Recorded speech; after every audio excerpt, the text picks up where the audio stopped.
Hi there, my name is Laura Hubbs, and this is my banana bread presentation as my final project for differential equations. Now, you might be wondering, what's this about banana bread, and what does it have to do with math? Well, for this project, the goal was to record a temperature of 3 loaves of banana bread, all made from the same batter. The only difference was the pans that they baked in. One was baked in a metal pan, one in stoneware, and one in glass, all relatively the same size. Now, why banana bread specifically for this project? Well, I made this at my boyfriend's house over spring break, and I knew it would get eaten. And it did. It disappeared in 3 days. Little 8-year-old girls are good for that.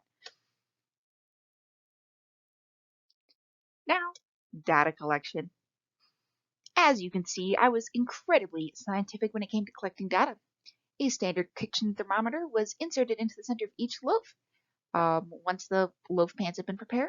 So I took an initial temperature before they even went to the oven, and then every 5 minutes I would retake the temperature. In between the loaves, then the thermometer was wiped off to help ensure that there wasn't any residual temperature being split between banana loaves. Now, I'm sure when you started this presentation, you went, I really just want to be able to see raw data. Well, lucky for you, we will give you the raw data. Here's a wonderful table that gives you just a bunch of numbers that probably don't mean a lot. And here's the baked data, aka the finished banana bread. And realistically, a bunch of numbers isn't real helpful when you just put it in a table, so we put it in a graph. It's considerably more useful. It is colorful little dots marking each data point collected, and there's lines connecting each of the relevant data points. And you might notice that it is relatively linear, which is nice. However, there is a bit of a dip in the middle, but don't worry, we will address that.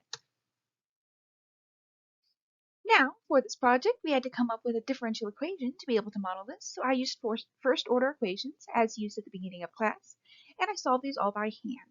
And so that first bit all the way over to the left is what is kind of the base of all of the equations, and then from there I used the initial temperature and solved for the various constants. And so in the gray box, you can see the finished equations based on each of the different pans. They're all relatively similar, have similar exponents, similar constants out front. However, that's just enough that it tweaks a little bit for each pan. Now here's the models graphed via the data. The orange lines here are the model data, and the other colored lines are going to be the data collected. So as you can see here, all three of these happen to have a bit of a dip where they don't match up with the model. But luckily, there may be a bit of a reason for that. So you might be wondering, what's the cause of the inaccuracy, where that dip doesn't really match the graph? Well, in meat smoking, there's something called stalling. This is where the meat's temperature doesn't change for multiple hours. It can be 5 or 6 hours at times, just because of the moisture is evaporating from the meat and it ends up cooling it. And so it's likely that something happened similarly to the banana bread, except instead of it happening for 5 or 6 hours, it really only happened for about 5 or 10 minutes, which is that little dip there at the 20-minute mark. So, in conclusion, modeling with differential equations worked. The models came out relatively close aside from that dip, so I'm going to call that a win. A metal pan was found to make the batter brown a little less evenly, a little bit browner around the edges, a little bit whiter in the middle, but that's all right. There was a slight dip in the temperature in all pans around the 20-minute mark, so at least, it was consistent.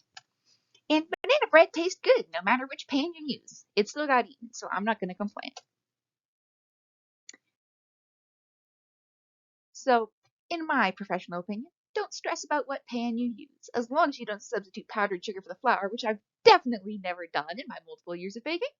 You'll be just fine.